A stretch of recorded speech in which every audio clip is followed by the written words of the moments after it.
The curious thing about these young men, though, is that the same line that divides them also unites them.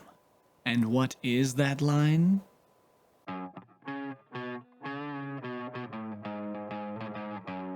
Greetings and welcome to Anime Rewrite. What do these four guys have in common? Besides probably a particularly obscene amount of hentai and terrible romantic fanfiction. Try the very essence of what My Hero Academia is all about. The conflict between good and evil, and striving through your circumstances. Deku is the rather simple example of the good. While he originally experienced hardship, he had a consistent foundation in his mother and All Might's example. His lack of a quirk was remedied, and All Might continued functioning as his father figure and mentor, ensuring that, while he could be reckless sometimes, Deku would never stray from the hero's path. Not to mention everyone he decides to save, Deku manages to do so, even if it took a while, like with Bakugo and Eri. He is the main character, and it makes sense that things would go well for him. With Deku serving as a sort of control example, that brings us to Bakugo. He's definitely less of a classic example of the hero archetype, but that's kind of the point. Bakugo is proof that no matter how abrasive, competitive, violent, and seemingly uncaring you are, there can still be a good core at the center of it all, and you can be a hero, regardless of all your imperfections.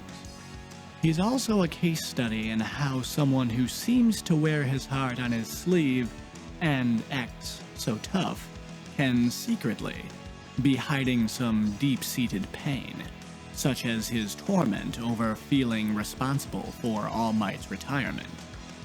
Yet he always seems to bring it back to Deku. Notice that he doesn't really take his anger out on others when it comes to his insecurities. And yes, he did get roused by Shoto not using his fire at the sports festival, but his feelings are almost exclusively directed towards Deku. While his parents are established as a generally positive foundation, Bakugo, in his own semi-dysfunctional way, ends up leaning on Deku to relieve his stress. It's rough around the edges, and it works. Point is, you can be any kind of person, but still be good and bound to morality at your core. Overhaul is perhaps the most interesting case. He's certainly the standout one. Abandoned, or at least heavily neglected by his birth family, Kai Chisaki was given a new life, much like Shigaraki, by a mentor who sought to guide him. The Yakuza boss, like All Might, did his best to lead Kai down the right path, and Kai, in return, tried to give him everything, which he saw as doing whatever it took to bring the Yakuza back to power.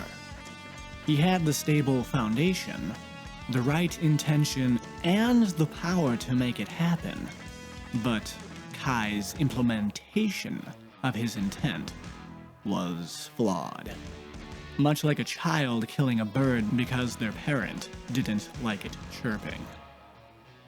It's even possible his nearly godlike power was partly to blame for his personality flaws, as he could change anything to be the way he wanted. Everything but his father's approval. No matter how hard he worked, or how far he went, it was never enough for the man who had changed everything and given him the world. In fact, the more he did, the worse it seemed to be, until the one who gave him everything was going to take it all away. For Izuku, it was crushing to hear All Might say he didn't think he could be a hero without a quirk.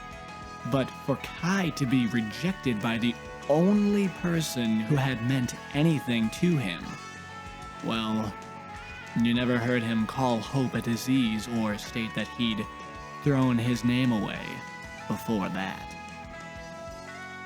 Like Bakugo, Kai is the exception to the rule. It's true that he had abandonment issues, but that certainly could have been remedied by his adoptive father's caring and mentorship. It's even implied he had a friend of sorts in Kronos.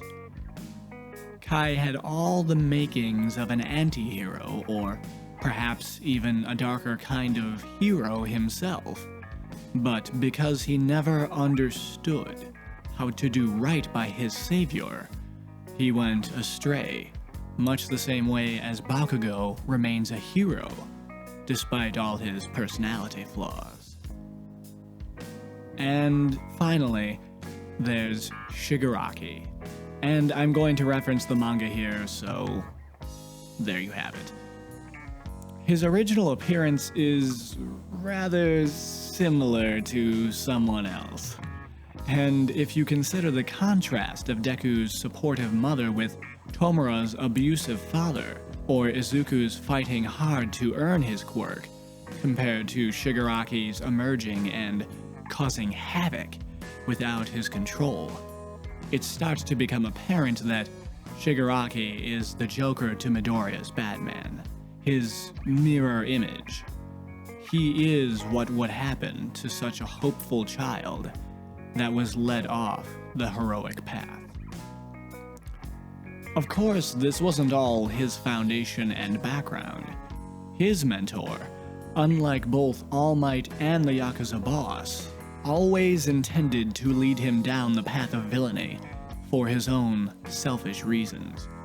And for a deeper look into All for One's plan, check out this video. But as far as Shigaraki is concerned, it was the complete inversion of Deku's situation. No good family, no good mentor, nobody really saved him. His life was designed to make him a villain, regardless of his original intent. The curious thing about these young men, though, is that the same line that divides them also unites them. The fact that even in a world split between heroes and villains, everyone is still ultimately just a human being. You can strive to become a hero even without a superpower. You can become one even if you are more inclined towards villainous tendencies. Sometimes even the right mentor and intent aren't enough to ensure you go down the right path, and even if you had the makings of a true hero, with enough tragedy and misguidance, you could well become a supervillain. In a world of superpowers, this subtle, realistic commentary illustrates why the story engulfs many of us. It knows that life isn't so simple as good and bad people, that we all struggle, that the rougher ones may be dealing with their own pain, and that the best of intentions have and can pave the road down to hell. Even Deku could have succumbed to this, and I did a video series on just such a possibility. So check it out if you haven't, and like and subscribe if you haven't done that already. But as always, thank you for making history with me.